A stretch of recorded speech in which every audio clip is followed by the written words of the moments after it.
जो आनंद सत्य प्रकाश विभो आधार नाम रूपात बुद्धीन जाण्याने जाणे परमात्मा विशेष माझे अपार स्वरूप समुद्रावरती जणू धरण ब्रह्मा विष्णू महेश सूर्य चंद्र वरुण तैसे जो सर्वज्ञानी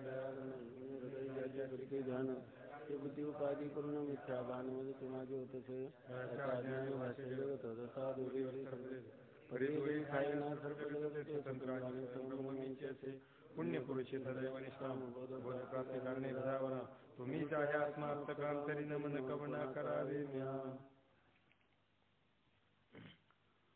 संत सम्राट भगवान ज्ञानोबा राय, वैराग्य राग रसिक जगद्गुरु संत शिरोमणी श्री तुकोबा राय, शांती ब्रह्म श्री संत एकनाथ महाराज, महाराष्ट्रातील सर्व संतांची मांदियाळी, संप्रदायाचं परम आराध्य दैवत श्री पांडुरंग परमात्मा यांच्या अलौकिक अकारण करून अहेतुकी अद्भुत अपार अशा अनुग्रहामुळे दयेमुळे तुम्ही आम्ही सर्व पवित्र सलीला इंद्रायणीच्या तटाकावर साक्षात संजीवन समाधिस्थ माऊलीच्या चरण कमलाजवळ आधीच उल्हास त्यात फाल्गुन मास असा पवित्र असणारा फाल्गुन मासाचं पर्व, ज्यामध्ये फाल्गुन शब्दाचा अर्थ आहे अर्जुन असा आहे आणि फल्गु शब्दाचा अर्थ आहे व्यर्थ असा.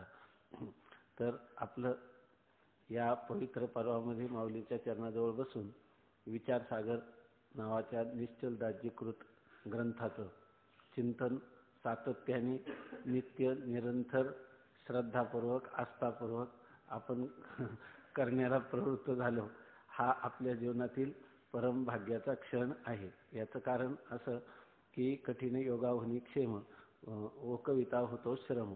तुकाराम महाराज म्हणतात कोणत्याही गोष्टीचा योग होणं हे सोपं आहे, परंतु त्याचा क्षेम कठीण आहे. योग शब्दाचा अर्थ आहे अप्राप्तस्य प्राप्ती ही योग. जी गोष्ट आपल्याला अप्राप्त आहे तिची प्राप्ती होणं योग, आणि प्राप्तस्य रक्षणम क्षेम. जी गोष्ट आपल्याला अप्राप्त होती ती प्राप्त झाली तरी तिचं संरक्षण झालं पाहिजे.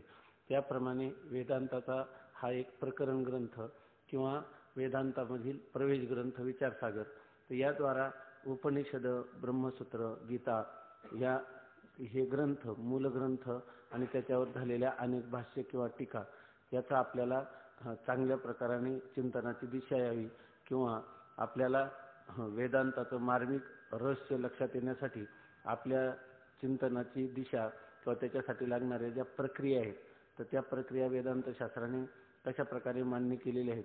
थोडक्यामध्ये एखादा मार्गदर्शक असतो त्याप्रमाणे हा ग्रंथ मार्गदर्शनाच्या स्थानी आहे, मार्गदर्शकाच्या स्थानी आहे किंवा एक दीपस्तंभ आहे. मनुष्याला जीवनात वेळ मिळाला तर त्यांनी सर्व आयुष्यभर वेदांताच्या अनेक असणारे विद्वानांचे प्रकरण ग्रंथ आणि मूळ असणारी प्रस्थांतरे, मूळ असणाऱ्या प्रत्येक गीतेतल्या पदाचा अर्थ, उपनिषदाचा ब्रह्मसूत्र, त्या सूत्रावर असणारी भाष्य टीका यांच्या चिंतनात आयुष्य घालावं. वेदांत वाक्येषु सदारो म्हणतात.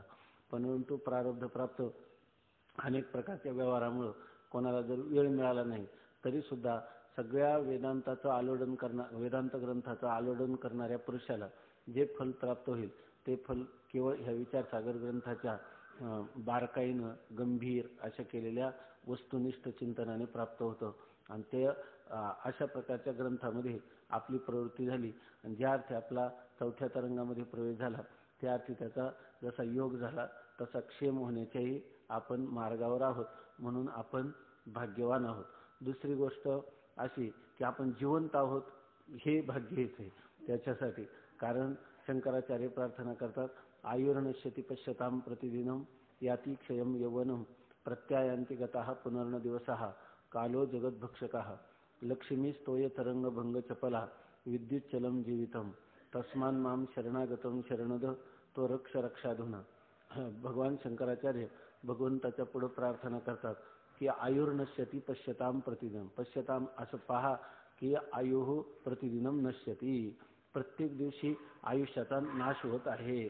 याती क्षयम यौवनम, आणि आपलं असणारं जे तारुण्य आहे ते तारुण्य देखील क्षयाला जात आहे. म्हणजे तारुण्य जे आहे ते वार्धक्याकडे प्रवेश करीत आहे. आपण कधी लहान होतो, अर्भक अवस्थेतून कुमार अवस्थेत कधी आलो आणि यौवन अवस्थेतला कोणता. आपण जसा वाढदिवस जन्माला आला साजरा करतो तसा कोणी माझा तारुण्याचा वाढदिवस साजरा करतो. अमुक दिवशी मी वार्धक्य अवस्थेत पोहोचलो, मी अर्भकातून कौमार अवस्थेत पोहोचलो, याचा वाढदिवस साजरा करता येत नाही. कारण का तर कोणत्या क्षणी आपण तारुण्यातून वार्धक्यात गेलो हा दिवस सुद्धा आपल्या लक्षात येत नाही. फक्त जगद्गुरु तुकाराम महाराजांसारखे जे अत्यंत अंतर्मुख अशा प्रकारचे महापुरुष अधिकारी कुटीतले असतात ते मात्र याचं बारकाईनं चिंतन करतात. आणि नुसता कानातला एक केस आरशामध्ये पिकलेला दिसला तर लगेच म्हणतात जरा कर्णमुळी सांगू आली गोठी, मृत्यूची भेटी जवळी आली. बाकीच्या लोकांना त्याची आठवणही नसते. त्याप्रमाणे तुम्हाला आम्हाला सामान्य लोकांना या ठिकाणी हे जे तारुण्य आहे त्याचा क्षय होत आहे ही गोष्ट स्पष्ट असून देखील आपण त्याची कोणत्याही प्रकाराने चिंता करत नाही किंवा विचार करत नाही. एक इंग्लिश त्रैमासिक आहे तर त्याच्यामध्ये हा श्लोक दिला होता आणि त्या श्लोकाचा अनुवाद इंग्लिशमधून दिला होता. तर त्याने अनुवाद असा केला होता का याती क्षयम यौवनम, यौवनम क्षयम याती. यौवन म्हणजे तारुण्य हे क्षयाकडं जात आहे असं त्याचा सरळ अर्थ आहे. यौवनम क्षयम याती. परंतु त्या इंग्लिश भाष्यकारांनी कोणीतरी एक मोठा चिंतक असावा त्यांनी मात्र असं लिहिलं होतं त्याचं की त्याच्या युथ इज डिकेईंग.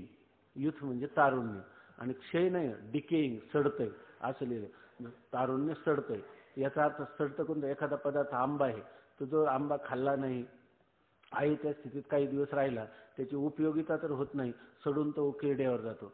त्याप्रमाणे जे तारुण्य आहे ते तारुण्य प्राप्त काय ह्या सगळ्या आयुष्यातही पुन्हा तारुण्याचे जे क्षण आहेत हे अत्यंत महत्त्वाचे क्षण आहेत. म्हणून त्यांनी सांगितलं ते कवी कोण केशवसूत ते कवितेमध्ये सांगतात दे टोले जोवरी असे तप्त लाल लोखंड येईल आकारास कसे झाल्यावर मग ते थंड.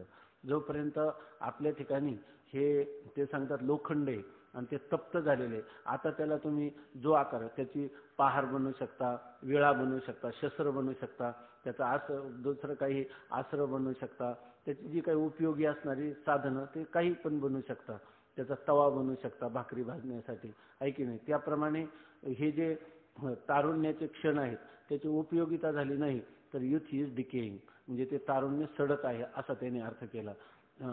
प्रत्यायांती गतः पुनर्न दिवसः कालो जगद्भक्षका. गेलेला दिवस जो आहे तो परत येत नाही.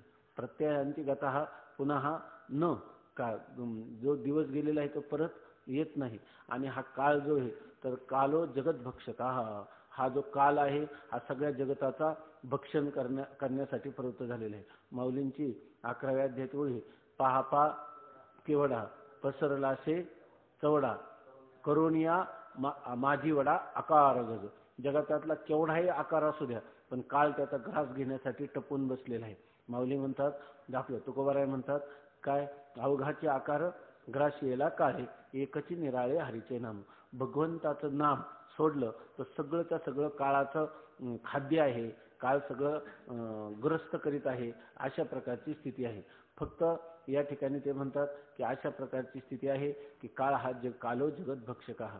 बरं आपण म्हटलं धन वगैरे मिळू, सत्ता संपत्ती संपादन करू तर त्याची स्थिती अशी म्हणतात लक्ष्मी स्तोय तरंगभंग चपला. जसं पाण्यावर तरंग उमटतो आणि लगेच नाहीसा होतो त्याप्रमाणे ही संपत्ती अत्यंत क्षणभंगूर अशा स्वरूपाची आहे. नंतर सांगतात काय तर कालो जगत आपलं लक्ष्मी स्तोय तरंगभंग चपला विद्युत चलम जीवितम. आणि हे जे जीवन आहे म्हणजे आयुष्याचा जो कालखंड आहे तर आपण जरी म्हणत असं शतायू मर्यादा आहे परंतु ते म्हणतात की जसं आकाशात वीज चमकावी आणि क्षणात नाही शिवावी तसा हा आयुष्याचा काल हा विजेप्रमाणे वीज चमकण्याप्रमाणे अत्यंत क्षणभंगूर आहे. तस्मात ह्या सर्व कालाचा विचार केला म्हणून हे देवा तस्मात शरणागतम मी तुला शरण आलेला आहे. शरणद तू मला माझ्या शरणागताचं संरक्षण कर, मला आश्रय दे. तोम रक्ष रक्ष आधुना तू आता माझं संरक्षण कर. त्याप्रमाणे म्हणजे ह्या सर्व जगद्गुरूंच्या भगवतपूज्यपाद शंकराचार्यांच्या प्रार्थनेला अनुरूप अशा प्रकारचे आपण जीवनशैली जगावी असं आपल्याला वाटतं. म्हणून आपण घरादाराचा परित्याग करून माऊलींच्या चरणाजवळ उपस्थित झालो आणि त्याच्यातही अशा प्रकारचा जो मार्गदर्शक ग्रंथ की ज्या ग्रंथाचं चिंतन केलं असताना आपल्याला ज्ञानेश्वरी, एकनाथी भागवत, जगद्गुरु तुकाराम महाराजांची गाथा किंवा उपनिषद, ब्रह्मसूत्र, गीता, गीतेच्या भाष्य आणि टीका याचा अर्थ करणं हे अत्यंत सुलभ जातं. अशा ग्रंथाच्याकडे आपली प्रवृत्ती झाली आणि प्रवृत्तीचा योग आला, त्याच्या प्रवृत्तीचा क्षेम आता होत आहे. ही अशा प्रकारची आपल्या जीवनातील परमभाग्याची गोष्ट आहे. आता आपले 3 तरंग झाले आणि चतुर्थ तरंगात आपला प्रवेश होतो. चतुर्थ तरंगात असं आहे की ज्या ज्या वेळेला ख्यातीवर्णन सुरू होईपर्यंत त्या ठिकाणी मनुष्याला एकदम आनंद येत राहतो आणि ख्यातीवर्णन सुरू झालं की विषय वृक्ष असं वाटतं.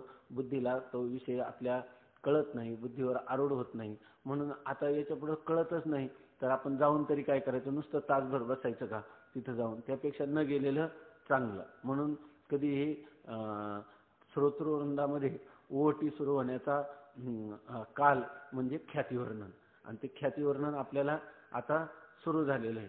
जरी असं असलं तरी सुद्धा त्याला काही घाबरायचं कारण नाही. तर जितकं काही एक वेळेला नाही दुसऱ्या वेळेला आणि आपण जर सारखं सारखं चिंतन केलं तर ख्याती हे अत्यंत सोपं. बरं, या ख्यातीवर एका ख्यातीवर अनेक ग्रंथ निर्माण झाले. आपण विचारसागरामध्ये जे पाहतो ते फार तुटपुंजा असा स्वल्प असा भाग आहे, परंतु आपल्याला तेवढं आकलन व्हायचं नाही तर मग आकलन तरी कोणाला व्हायचं. म्हणून आपले बुद्धी जी थोडी अंतर्मुख करून, सूक्ष्म करून, एकाग्र करून आपण जर प्रयत्न केला तर हा ख्यातिवाद म्हणजे काय अवघड आहे असं नाही. जसं व्यवहारामध्ये आपल्या घडतं ते व्यवहारच या ठिकाणी मांडून टाकलं. सर्वात सोपा हा ख्यातिवाद आहे, अवघड वगैरे काहीच नाही. फक्त इथं जो विचार चाललेला आहे त्या विचारातल्या प्रत्येक पदाचा, त्याच्या आशयाला, त्यांचा अभिप्राय काय आहे, तात्पर्य काय हे आपण थोडं समजून घेण्याचा प्रयत्न केला तर अवघड काही नाही. आणि काही गोष्टी अशा आहेत व्याकरणातली, जशी काही सूत्र किंवा वृत्ती अगोदर पाठ करायची नंतर अर्थ कळतो, तसं काही भागीचा अगोदर पाठ करून ठेवायचा, नंतर त्याचा अर्थ कसा आहे, एका वाक्याचा नंतर मागच्या वाक्याचा पुढच्या वाक्याचा कसा संबंध आहे याचा जर विचार केला तर हे काही अवघड आहे अशातला काही भाग नाही. म्हणून आता आपण ख्यातीवर्णन, तर ते नावं कसे आपल्याला जसं गाय, बैल हे नाव ऐकण्यात आहे तसं असत ख्याती, अनिर्वचनीय ख्याती आपल्याला काही कोणी घरामध्ये कधी विषय नसतो आणि इथे जरी असला, समजा आपण जरी एकमेकाचे अत्यंत तच्चिंतनम तत्कथनम करत असलो, मंदिरामध्ये बसलो की संध्याकाळी आपण त्याच्यासाठी एकत्र होतो की तत्कथनम तच्चिंतनम. दिवसभर आपल्याला एकदम दिवसभर चिंतन करून बुद्धीला थकवा, अनेक प्रकारचे संशय आलेले असतात. म्हणून आपण मंदिरामध्ये जेव्हा संध्याकाळी गोळा होतो तर याच्यासाठी गोळा होतो की आता आपल्याला खरं काय, मला हे ख्यातिवाद कळला नाही, तो आता मित्राशी चर्चा करू, म्हणून आपण एका वेळेला एकत्र बसतो आणि चर्चा करतो. तर त्याप्रमाणे या ठिकाणी हे जे ख्यातीवर्णन आहे याचं जर आपण चिंतन करीत गेलं तर आपल्याला हे समजायला काही कठीण आहे अशातला काही भाग नाही. म्हणून आता आपण हे ख्याती शब्द आपल्या परिचयाचा नसतो. ख्याती शब्दाचा दुसरा काही अर्थ नाही. या ख्याती शब्दाचा अर्थ आपण ख्याती शब्द आला म्हणजे काय, भान आणि कथन. म्हणजे आपल्याला जसं एखाद्या पदार्थाचं ज्ञान होतं तर ते ज्ञान कसं झालं त्याच्याविषयीचं काय कथन, म्हणजे पुन्हा स्पष्टीकरण करणे, याला म्हणायचं ख्याती. म्हणून हे ख्याती वर्णन याचा अर्थ असा आहे की जसा पदार्थ आपल्याला प्रतीतीला आला त्या प्रतीतीला आलेल्या पदार्थाचं कथन करणं, सांगणं, त्याच्याविषयी बोलणं, शब्दाच्या द्वारा त्याचं स्पष्टीकरण करणं, याला म्हणतात ख्याती. असं ख्याती शब्दाचा पहिल्यांदा अर्थ लक्षात घ्यायचा. तर इथं पाठीमागं एक अनिर्वचनीय ख्याती नावाचं या ठिकाणी परिभाषा आली किंवा एक अनिर्वचनीय ख्याती असा एक शब्द किंवा संज्ञा, अभिधान असं त्याला म्हणतात, ते आलं. तर त्यांनी सांगितलं की एकदम विधान केलं गुरूंनी शिष्यांना की ज्याप्रमाणे ह्या रज्जूवर सर्प मिथ्या असतो त्याप्रमाणे रज्जूवर भासलेला सर्प कसा असतो, मिथ्या असतो, अनिर्वचनीय असतो, तो सदसद विलक्षण अनिर्वचनीय असा असतो. असं जेव्हा त्याला वर्णन ऐकायला मिळालं आणि पुन्हा सांगितलं की जगत सुद्धा काही, हा झाला दृष्टांत. आणि दार्ष्टांतिकामध्ये असं सांगितलं की ज्याप्रमाणे रज्जूवर भासणारा सर्प मिथ्या आहे त्याप्रमाणे आत्मस्वरूपाच्या ठिकाणी भासणारं जगत मिथ्या आहे. तेव्हा याला अशी शंका आली की तो म्हणतो की रज्जूवर भासणारं जगत मिथ्या आहे, अनिर्वचनीय आहे असं तुम्ही म्हणता, बरोबर ना? रज्जूवर भासणारं सर्प मिथ्या आहे असं तुम्ही म्हणता आणि आत्म्यावर भासणारं जगत मिथ्या आहे. परंतु मिथ्या शब्द फक्त तुम्हीच योजला. तेव्हा रज्जूवर भासणारा सर्प मिथ्या आहे, तेव्हा रज्जूवर भासणाऱ्या मिथ्या सर्पाचं स्पष्टीकरण मला झालेलं नाही. कारण काय, रज्जूवर भासणारा सर्प पहिल्यांदा मिथ्या आहे हे तुम्ही म्हणता, परंतु अनेक लोकांना विचारलं तर कोणी रज्जूवर भासणारा सर्प मिथ्या आहे तुमच्यासारखा त्याला सद म्हणता येत नाही, असद म्हणता येत नाही, सदसद म्हणता येत नाही. मग तो सद आणि असद विलक्षण असा अनिर्वचनीय मिथ्या आहे ह्या तुमच्या म्हणण्याचं स्पष्टीकरण होत नाही.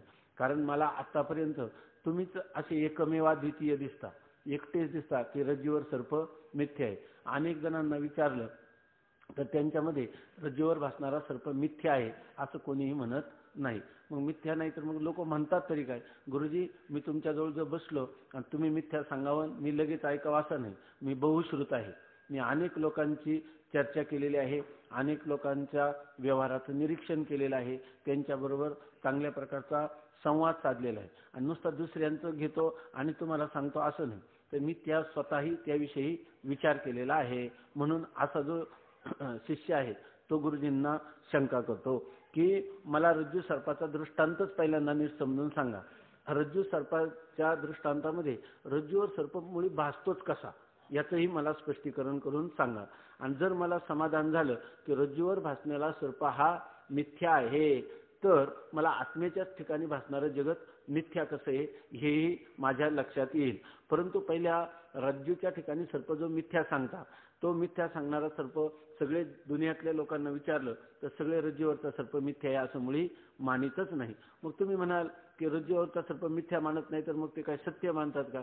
ते काय काय मानतात तेच तर मी तुम्हाला आता स्पष्टीकरण करून सांगतो. मी या ठिकाणी असं नाही की एक शिष्य एक गुरु हातावर उडला साच व्यवहार. मी बुद्धिमान मनुष्य आहे, मी कोणत्याही गोष्टीचं निरीक्षण परीक्षण साधक बाधक विचार करून तर्कशुद्ध पद्धतीनं कोणताही सिद्धांत ग्रहण करतो किंवा स्वीकार करतो. बाबा वाक्यम प्रमाणम याच्यावर माझी ही मला मान्यता नाही असं तो म्हणतो. म्हणून तो म्हणतो की पहिल्यांदा रज्जूवर भासणारा सर्प मिथ्या कसं आहे हे मला तुम्ही जर पटवून दिलं तर मग आत्म्यावर त्याला रज्जू सर्पाचा झाला दृष्टांत. त्याचप्रमाणे दार्ष्टांतिकामध्ये आत्म्यावर जगत सुद्धा अध्यस्त आहे, कल्पित आहे, अनिर्वचनीय आहे हे सुद्धा मी मान्य करीन.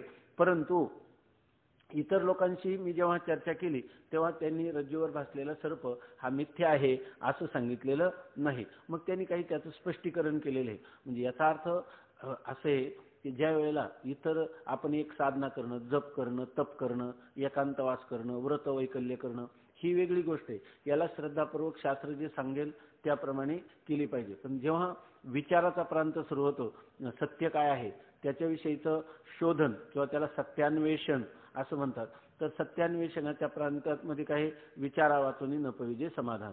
मनुष्याला विचार केल्याशिवाय कधीही समाधान प्राप्त होत नाही.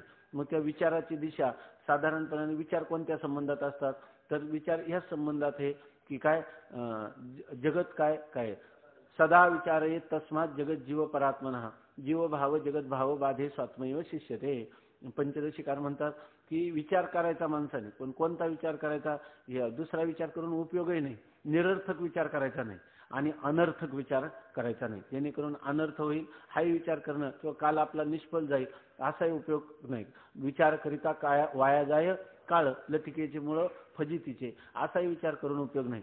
त्याच्यामुळे फक्त कालक्रमणा होते, परंतु तो महत्वाचा असणारा काल तो मात्र व्यर्थ जातो किंवा नसलेली संकट ओढून घेणं हा अनर्थ आहे. तेव्हा विचार करायचा तो सार्थ विचार केला पाहिजे, ज्याच्यामध्ये काहीतरी प्रयोजन सिद्ध झालं पाहिजे.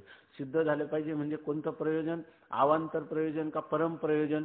परम प्रयोजन सिद्ध झालं पाहिजे, ज्याच्यामध्ये दुःखाची आत्यंतिक निवृत्ती आणि परमानंदाची प्राप्ती हे ज्याचं स्वरूप आहे असा मोक्ष प्राप्त झाला पाहिजे, ज्याच्यामध्ये आणि हे मरणोत्तर अशा प्रकारचा मोक्ष देखील विचाराच्या कक्षेमध्ये मान्य नाही.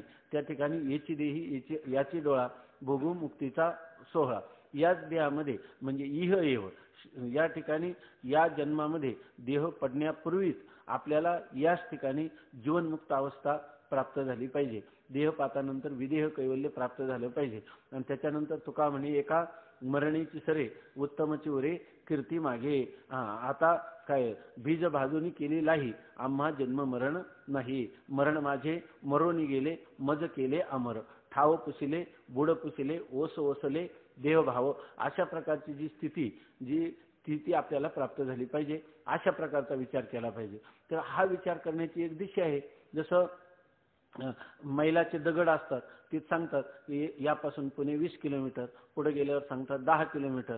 त्याप्रमाणे विचार सुद्धा करायचा म्हटलं तर ते विचार करण्याची सुद्धा काही स्थळ आहेत किंवा विचार करण्याची एक धाटणी, सरणी किंवा पद्धती आहे. आणि त्या पद्धतीचा विचार जो आहे तर तो विचार करायला प्रवृत्त झाल्यावर सुरुवात कशी होते आणि त्याची शेवट कुठं होतो, परिसमाप्ती कुठं होते, या प्रकाराने मनुष्य जीवनात जो मनुष्य विचार करण्याला प्रवृत्त झालेला आहे तर त्याच्या विचाराची उंची कशी कशी वाढत जावी आणि त्याच्या अंतःकरणात येणारे जे काही शंका आहेत, संदेह आहेत, त्या संदेहाचं कसं निराकरण करावं यासाठी दयाघन असणाऱ्या द्रष्ट्या अशा ऋषींनी, मुनींनी, मननशील अशा प्रकारच्या मुनींनी ही शास्त्र निर्माण केलेली आहेत.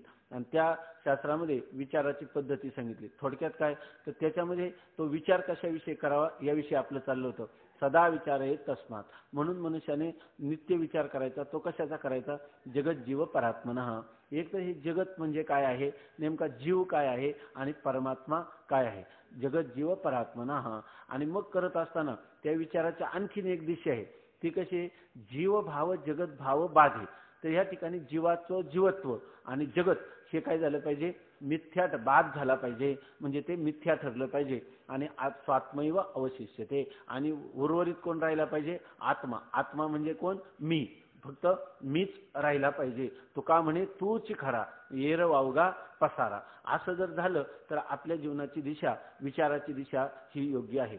आपण जे दिवसभर विचार करतो त्याच्यामध्ये एक जीवाचा भाग पाहिजे, एक जगताचा भाग पाहिजे आणि एक आत्मस्वरूपाचा भाग पाहिजे. तर याच्यामध्ये आत्मा म्हणजे मी कोण आहे याचं चिंतन. खरं तर काय आहे? मी कोण आहे याचं चिंतन करायचं.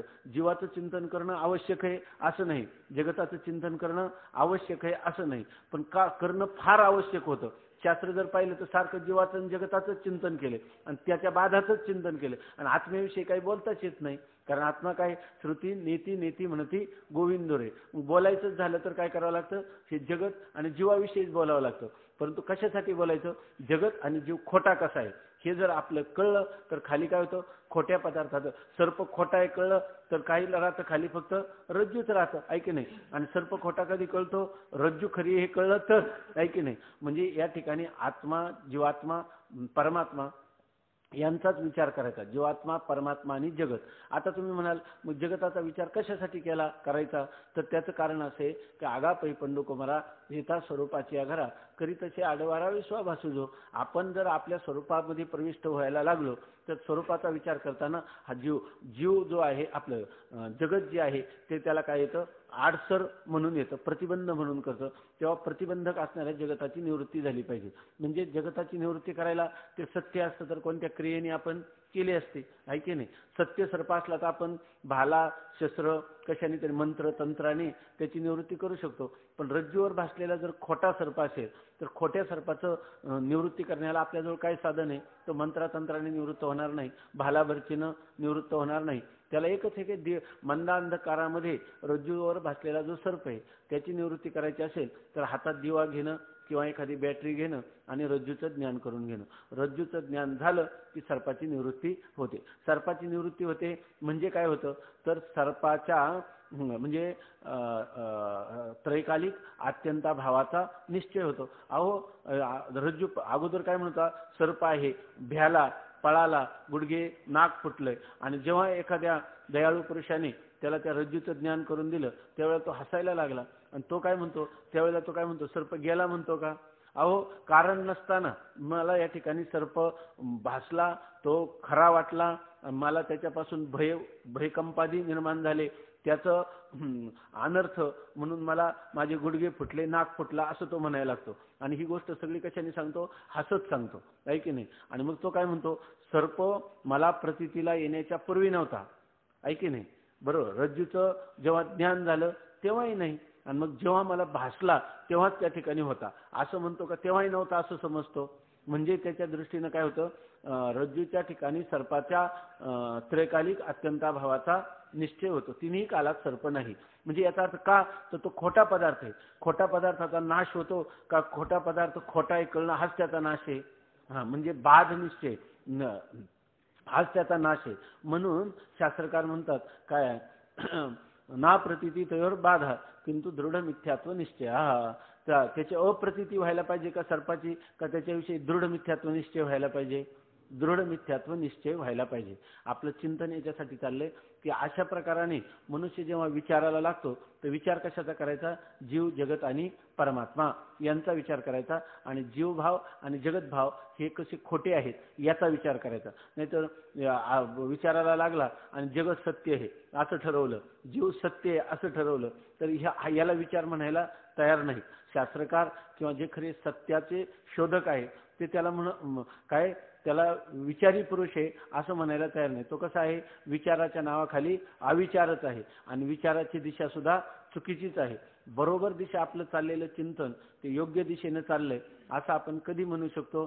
जर आपल्या दररोज आपल्याला हा जीवभाव किंवा जगतभाव मिथ्या वाटत चालला तर, आहे की नाही? आणि ब्रह्मभाव हेच खरं आपलं स्वरूप आहे आणि तेच अवशिष्ट राहील. या दिशेने आपली जर चिंतनाची किंवा विचाराची दिशेने पाऊल वाटा असेल किंवा आपली चाल असेल तर याचा अर्थ आपलं योग्य चिंतन चाललेलं आहे. नाहीतर ते चिंतन योग्य नाही. अनेक दर्शनकार आहे की जे येतात आणि ते जगताचं सत्यत्व सिद्ध करतात. आपण अनेक वेळा चिंतन केलेले, जगत सत्य आहे असं मानणारे आहेतच की नाही. परंतु जगत सत्य मानणं हे जर शास्त्राचं किंवा संत महापुरुषांचं जर सांगणं असेल तर हे योग्य नाही. कारण का? जगत सत्य हे सगळ्यांनाच वाटतं, आहे की नाही? त्यासाठी शास्त्रवचनं कशाला पाहिजे आणि दुसरं कोण पाहिजे? शास्त्राचं शास्त्रत्व कशात आहे? अज्ञात ज्ञापकत्वम शास्त्रचे शास्त्रत्वम. जर एखादी गोष्ट जीवाला अज्ञात असावी आणि ती त्यांनी ज्ञान करून द्यावी तर त्याचं काय आहे महत्व? नाहीतर काय मग सगळ्या जगाला जगत काय वाटतं? सर्व जीवांना सत्य वाटतं आणि शास्त्र ते सांगेल तर त्या शास्त्राचं काय वैशिष्ट्य काय राहिलं? त्या ठिकाणी काहीच राहिलं नाही. अज्ञात पदार्थ असावा आणि त्याचं ज्ञापन करून द्यावं. म्हणजे जीवभाव आणि जगतभाव आपल्याला सत्य वाटावं. वास्तविक तो काय आहे? मिथ्या आहे. म्हणजे त्याच्या मिथ्यात्वाचं आपल्याला काय आहे? अज्ञान. आणि ब्रह्मभावच सत्य आहे. ब्रह्म सत्यम जगन मिथ्या जीवो ब्रह्मैव नापरा. जीव आणि ब्रह्माचा भेद सत्य आहे का भेद सत्य आहे? भेद सत्य तर सगळेच मानतात, आहे की नाही? आणि शास्त्र जर सांगेल तर त्यांनी काय केलं? शास्त्राचा अपूर्वता काही राहिली नाही. जर त्याचं काय झालं? आपल्या भ्रामक अनुभवाचा शास्त्राने फक्त अनुवाद केला असा त्याचा अर्थ झाला, आहे की नाही? मग शास्त्र अज्ञात ज्ञापक आहे का अनुवादक आहे? शास्त्र हे अनुवादक नाही, ते काय आहे? अज्ञाताचं ज्ञापन करून देणार आहे. मग शास्त्रामध्ये जीवाचा आणि जगताचा विचार केला, तो कशासाठी केला? तर अध्यारोपाच्या भाषेत केला. नंतर त्याचा अपवाद केला आणि अध्यारोपापवादाभ्याम निष्प्रपंचोयम प्रपंचते. अध्यारोप आणि अपवाद यांच्याद्वारा आपल्याला निष्प्रपंच असणारं जे ब्रह्म आपला आत्मा तो अवशिष्ट ठेवून जीवाचं त्यांनी परिपूर्ण कल्याण केलं की ज्या ठिकाणी दुःख ते कैचे नये स्वप्नाशी आणि त्या ठिकाणी केवळ चिदानंद रूप शिवोहम शिवोहम ज्ञानरूप ज्ञानघन आनंदघन किंवा सद्घन अशा प्रकारच्या केवळ आपल्या आत्मस्वरूपाला उर्वरित ठेवलं. त्या ठिकाणी कोणत्याही प्रकारचा अनर्थ नाही. त्या ठिकाणी संसार दुःखाचा आत्यंतिक नाश आहे, आहे की नाही? आत्यंतिक निवृत्ती आहे आणि परमानंद स्वरूपाची प्राप्ती आहे. प्राप्ती आहे म्हणजे अप्राप्ती होती म्हणून प्राप्त झाली अशा प्रकारचा व्यवहार सांगायचा. अशा प्रकारचं त्या पुरुषाला जीवनामध्ये कोणतंही कर्तव्य राहत नाही. ज्ञानामृतेन तृप्तस्य कृतकृत्यस्य योगिनः नैवास्ति किंचित कर्तव्यम आस्ति चेत न सतत्ववित. ज्ञानामृताने तृप्त झालेला कृतकृत्य झालेला जो पुरुष आहे की ज्याला काम नाही झालो पाही रिकामा फावल्या त्या करू चेष्टा निश्चळ द्रष्टा बैसोनी. कृतकृत्य झालो, इच्छा केली ते पावलो. अशा प्रकारे तृप्तीचा ढेकर त्याच्या जीवनात यावा यासाठी शास्त्राची योजना आहे आणि हेच शास्त्राचं वैशिष्ट्य आहे. ही शास्त्राची अपूर्वता आहे, हे त्याचा अज्ञात ज्ञापकत्व आहे. आपलं चिंतन याच्यासाठी चाललंय की हे जेव्हा आपण चिंतन करतो तर त्या चिंतनाची एक दिशा आहे की मनुष्य भाग्यवान मनुष्य ज्याला शास्त्रकृपा, ज्याला अंतकरण कृपा, ईश्वर कृपा, सद्गुरू लाभ ह्या गोष्टी ज्याच्या जीवनामध्ये घडून आल्या तर त्या पुरुषाला त्या चिंतनाची दिशा कशी असावी यासाठी त्या विचाराच्या ज्या कक्षा आहेत म्हणजे विचाराचे जे सोपान आहे, पायरी आहेत, तर त्या कशा प्रकाराने असतात हे सांगण्यासाठी ही सगळी दर्शनशास्त्र निर्माण झाली. आतापर्यंत आपल्याला दर्शनाचा विषय आला नाही. या ठिकाणी दर्शन याचा अर्थ साक्षात्कार, दर्शन शब्दाचा अर्थ अनुभव, आणि इथं कोणता अनुभव तर आत्मानुभव. पण आत्मानुभव घ्यायला मनुष्य जेव्हा निघतो त्यावेळेला मनुष्य अनेक मनुष्यांच्या ज्या बुद्धी आहे त्या अनेक प्रकारच्या बुद्धी, अनंत बुद्धीचे तरंग, किंवा एकच मनुष्य असला तरी त्याची बुद्धी जी आहे ती क्षणोक्षणी बदलणारी आहे. अनंत बुद्धीचे तरंग क्षणक्षणा पालटती रंग, ऐक धरो जाता संग तव तो होय बाधक. आपल्याला अनेक प्रकारच्या वृत्ती निर्माण होतात विचाराला बसल्यानंतर. तर साधारणपणे मनुष्य जीवनामध्ये जेव्हा तो विचाराला प्रवृत्त होतो, तो विचाराला प्रवृत्त होतो, कधी कधी स्वबुद्धीने विचाराला प्रवृत्त होतो, कधी कधी तो स्वतःच्या बुद्धीनेही विचार करतो आणि दुसऱ्याच्या बुद्धीचंही सहाय्य घेतो. कारण काही लोक जे आहे तर ते अत्यंत सूक्ष्म बुद्धीचे, काही स्थूल बुद्धीचे आहे याच्यामध्ये. तर त्याच्यामध्ये काहींची बुद्धी शुद्ध सात्विक आहे, काहींची राजसी आहे, काहींची तामसी आहे. गीतेमध्ये त्याचे सगळ्याचं वर्णन केलेलं आहे. काहींना स्मृती असते, ती स्मृती सुद्धा त्यांची राजसी पुरुषाची वेगळी, तामसी पुरुषाची वेगळी. अशा प्रकारचं त्यांना स्मरण असतं, अनुभवाचं स्मरण असतं, परंतु त्या स्मरण करणारी जे अंतःकरण किंवा वृत्ती बुद्धी ती कोणत्या गुणाची असेल सांगता येत नाही. प्रकाराचे 3 तुका म्हणे केले जन, म्हणजे अनेक प्रकारचे लोक आहेत. तर बहुता छंदाचे बहु असे जन. तर आपण जेव्हा विचार करायला सुरुवात करतो तेव्हा स्वबुद्धीने विचार करतो आणि कधी कधी दुसऱ्याच्या बुद्धीचंही आपण सहाय्य घेतो. परंतु सहाय्य घेत असताना तोही जर बुद्धीवरच विश्वास ठेवणारा असला तर तो काय करतो, बुद्धीच्या द्वारात त्याचं स्वतःच्या असणाऱ्या संकल्पना सांगतो. अशा वेळेला कधी कधी असं होतं दोघांच्या बुद्धीच्या द्वारा पूर्ण होणारे जे विचार आहेत तर त्यांची एक प्रकाराने स्पर्धा लागते आणि एकमेक खंडन करत बसतात. परंतु बुद्धीपेक्षा कोणता एखादा वेगळा आपल्याला आलंबन किंवा आश्रय मिळेल हे त्यांच्या ध्यानातच येत नाही. अशा वेळेला ते लोक शास्त्राचा इतकिंचित सुद्धा आधार घेत नाही. आणि शास्त्राचा म्हणजे या ठिकाणी वेदाचा, मग वेदाचा आधार न घेता केवळ स्वबुद्धीनं चिंतन करणारे आणि वेदाला प्रामाण्य न मानणारे असे जे विचार आहेत याला म्हणतात नास्तिक विचार, आहे की नाही. आणि नास्तिक विचारातून त्यांना जो सत्याचा शोध लागतो किंवा ज्याला सत्याचा शोध लागतो म्हणजे ते खरं सत्य नाही, परंतु ते तथाकथित विचारवंत ज्या वेळेला त्यांना त्यांच्या संकल्पनेतून जे काही त्यांना सत्याचं दर्शन झालं त्याची मांडणी ते आपल्या ग्रंथात करतात. परंतु या सगळ्यांना काय म्हणतात, नास्तिक दर्शनकार म्हणतात. म्हणजे थोडक्यात काय, शास्त्राचा आधार न घेता आपल्या केवळ बुद्धीनं केलेले जे विचार आणि त्या विचारातून निर्माण होणारा जो सिद्धांत, तो सिद्धांत शास्त्राला मान्य असेलच असं नाही. पण ते म्हणतात आम्हाला शास्त्राची गरजच नाही, आम्ही बुद्धीनंच विचार करतो. त्याला म्हणतात आपल्या बुद्धीवर अत्यंत प्रामाण्य देणारे लोक. आणि हे सगळे काय आहेत, नास्तिक दर्शनकार. केवळ आपण गौतम बुद्धाला, जैन दर्शनाला किंवा चारवाक दर्शनाला नाव ठेवायची असा याचा अर्थ नाही, कारण ते नास्तिक आहे. नास्तिको वेदनिंदका, ते नास्तिक असले तरी ते आपल्या बुद्धीनं विचार करतात. आणि अशा प्रकारे त्यांना नास्तिक म्हणायला आपल्याला काही वाटत नाही, पण आपणही तसेच नास्तिक आहे. आपण ज्या वेळेला शास्त्रप्रमाणे न घेता स्वबुद्धीने काही विचार करतो त्यावेळेला आपण नास्तिकच असतो. म्हणून मनुष्य जीवनात विचाराच्या दिशेमध्ये नास्तिकता असते. पण नास्तिकता जेव्हा असते तेव्हा ते विचार कशा प्रकाराने करते. पहिला विचार नास्तिक मनुष्य तर मी म्हणजे शरीर, त्या शरीराला ल्यावे खावे बरे असावे सदैव, हेची करी हवं संसारी, यावत जीवम सुखम जीवेत, ऋणम कृत्वा घृतम पिबेत, भस्मीभूतस्य देहस्य पुनरागमनम कुतः. आपण म्हटलं की सप्ताहाचे पैसे तुम्ही काही शिल्लक आहे का, सगळे संपून गेले एका आठवड्यातच. का बरं संपून गेले, काही नाही आम्ही ते चांगले कपडे घेतले, हे केलं का, अहो पण ते पैसे जपून ठेवायचे, नंतर कधी पुस्तकाला उपयोग होतात. असं कसं, यावत जीवन, ते पैसे आपण एवढे 7 दिवस जागरण करून आणलेले आणि खायला प्यायला नाही, कपडे नाही, काय उपयोग आहे त्याचा. यावत जीवन सुखम जीवेत, ऋणम कृत्वा घृतम पिबेत, आम्ही मित्राचे उष्णे घेतलेले दिले, आहे की नाही. ऋतम कशासाठी केलं, भज्याची पार्टी होती, ऋणम कृत्वा घृतम पिबेत. असे जेव्हा आपले विचार असतात तर तेव्हा हे विचार कोणते, नास्तिक अशा प्रकारचे विचार आहे की नाही. केवळ आपल्या बुद्धिबळावर, त्याला शास्त्राचं काही साह्य आहे का, नाही. मग हे जे विचार आहेत तो चारवाक जो आहे तो का आपणच चारवाक आहे. आपली जी विचाराची दिशा आहे ती अशा वेळेला चारवाक आहे.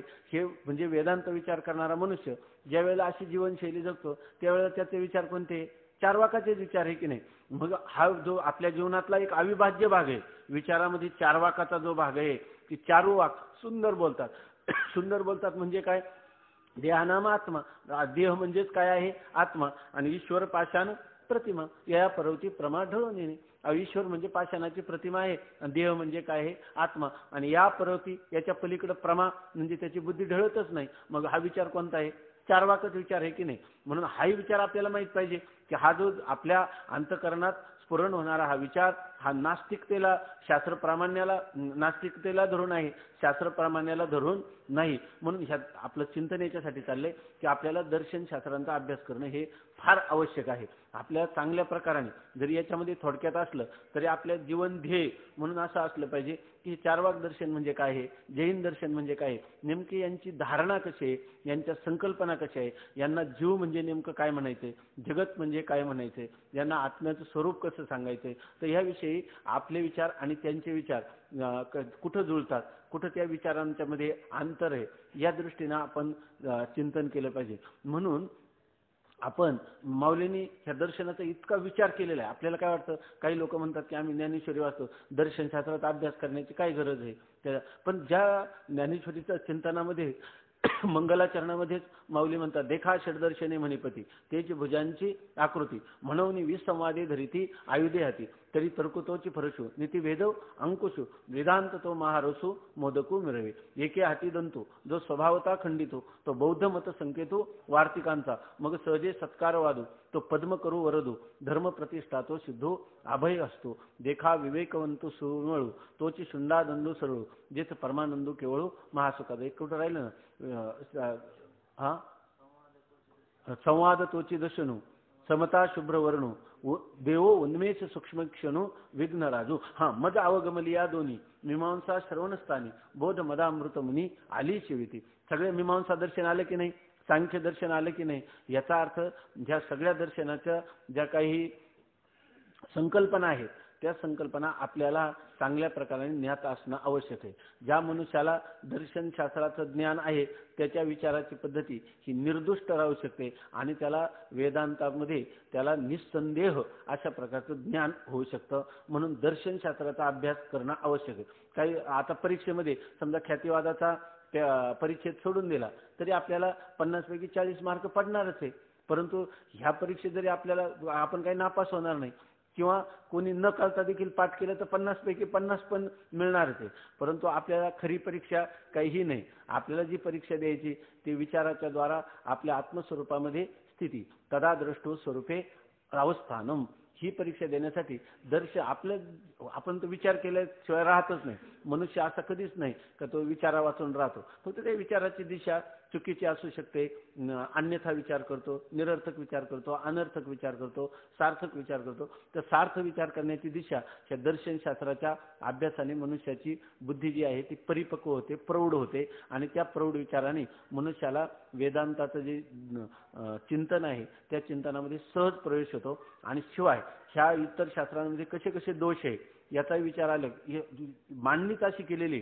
पहिल्यांदा तुम्हाला आता सांगितल्याप्रमाणे चार्वाक दर्शन, त्याच्यानंतरचा पुढचं दर्शन आहे जैन दर्शन. नास्तिक जरी असलं तरी ह्या चार्वाक दर्शनापेक्षा अरे ह्या देहाचा नुसतं अंजन भंजन करून उपयोग नाही, त्यापेक्षा तपस्या केली पाहिजे. ते जैन लोक पार केसाचं लुंचन करतात, त्याच्यामध्ये एक एक केस तोडतात, ब्रह्मचर्य, पायी प्रवास, त्याच्या ठिकाणी सीमेचं म्हणजे पाण्याचं उल्लंघन सुद्धा करायचं नाही, विदेश यात्रा करायची नाही, अशा प्रकारचं नैष्टिक ब्रह्मचर्य, त्या सगळ्या ज्या तपस्यापूर्वक जीवन घालतात. बुद्धीनं त्यांनी ठरवलं की ह्या देहाच्या विषयी काय. आपण वेदांताचं चिंतन करतो पण आपल्या बुद्धीनं खरं चिंतन असं कधीच होत नाही का देहाचं अशा प्रकारचा हा देह क्षणभंगूर स्वरूपाचा आहे, अनित्य आहे, दोषयुक्त आहे, असं सुद्धा आपली बुद्धी चिंतन करत नाही. तर त्याच्यामध्ये त्या विचाराला, तपस्येच्या विचाराला प्राधान्य. म्हणजे आपल्या बुद्धीमध्ये कधी कधी चांगले विचार यायला लागल्यानंतर ह्या देहाच्या विषयीचं तादात्म्य सोडलं पाहिजे, अशा प्रकारचा विचार करणारं केवळ बुद्धिबलावर ते जैन दर्शन आहे. त्याच्यानंतर मग हे जे बौद्ध दर्शन आहे त्या बौद्ध दर्शनात 4 प्रकारचे विचार, म्हणजे गुरूंनी बौद्धांनी काय सांगितलं त्यांना माहीत, परंतु त्यांनी असंच सांगितलं असं आग्रह धरणारे 4 विचार आहेत बौद्धाचे. परंतु ते सुद्धा अत्यंत विरक्तीकडे नेणारे विचार आहेत. आणि खरं तर काय, पुढे जे आपल्याला ज्ञान संपादन करायचे त्या ज्ञानामध्ये विरक्ती नसेल तर विरक्ती वाचून काही ज्ञानाशी तगणेची नाही, हे विचारून ठाई ठेविले देवे. म्हणून ह्या सगळ्या दर्शनांचा आपल्या जीवनामध्ये अतिशय उपयोग आहे. फक्त आपण ह्या ज्याला आपण म्हणतो अंतर्मुख वृत्तीनं वस्तुनिष्ठ आणि आपली बुद्धी अत्यंत सूक्ष्म एकाग्र करून जर ह्या दर्शनशास्त्राचा विचार केला तर आपले जीवनामध्ये सोपान परंपरेने एकापेक्षा एक उत्तरोत्तर अशा प्रकारची प्रगत विचार होऊन आपल्या पराकोटीचा विचार आहे ब्रह्म, आणि त्या ब्रह्मस्वरूपाच्या ठिकाणी आपलं अवस्थान, आपल्या वृत्तीची स्थिर अशा स्वरूपाची स्थापना, त्या वेदांत विचारापर्यंत आपण जाऊ शकतो. म्हणून ह्या ख्यातिवादाचा विचार काय आहे की जशी वस्तू आहे तसं तिचं कथन. आपल्याला जशी वस्तू आहे म्हणण्यापेक्षा जशी तिची आपल्याला प्रतीती आली तसं तिचं कथन. तेव्हा ह्या शिष्याने विचारले की रज्जूवर सर्प भासलाच कसा, आणि तो भासणारा सर्प मिथ्या आहे असं तुम्ही जे म्हणता मला कळत नाही. कारण रज्जूवर भासलेला सर्प मिथ्या आहे असं तुम्ही म्हणता, पण सगळे म्हणत नाही. मग सगळे म्हणतात तरी काय, तर म्हणतात मी काय बरेच ठिकाणी फिरून आलेलो आहे आणि बऱ्याच दर्शनकारांचं मत ऐकलेले, ते मी तुम्हाला अगोदर मीच निवेदन करतो. आणि ते एकदा निवेदन केलं म्हणजे माझ्या ज्ञानाची झेप किंवा माझ्या ज्ञानाची उंची किती आहे ती आपण का बरं. शेवटी मी असं म्हणत नाही की मी तुम्हाला शिकवायला आलोय, तुमच्याकडून शिकायलाच आलेलो आहे. मी तुमचा काय शिष्यस्तेहम शाधी माम त्वाम प्रपन्न. ह्या दर्शनकारांच्या ज्या काही दर्शनकारांचे सिद्धांत आहे मला जसे कळले, माझ्या बुद्धीवर जसे आरूढ झाले, तर तसा जो दिसणारा विचार मी आतापर्यंत काय अध्ययन केले त्या अध्ययनामध्ये माझ्या बुद्धीमध्ये किती थांबलेले आहे आणि त्याच्यामध्ये कशी त्याची धारणा झालेली आहे, त्या धारणा मी आपल्याला सांगतो. आणि त्याच्यानंतर मग आपण त्या धारणा कशा चुकीच्या आहेत आणि आपण जो सांगता तो सिद्धांत कसा म्हणजे सत्सिद्धांत आहे तो माझ्या बुद्धीवर आरूढ करा असं तो म्हणतो. कार्पण्य दोषोपहत स्वभावा पृच्छामि त्वाम धर्म सम्मूढ चेतः यत् श्रेयस्यान् निश्चितं ब्रूहि तन्मे शिष्यस्तेहम शाधी माम त्वाम प्रपन्नम. ते म्हटले उद्या सांगू. पुंडलिक वरदा हरी विठ्ठल श्री ज्ञानदेव तुकाराम ज्ञानेश्वर महाराज की जय.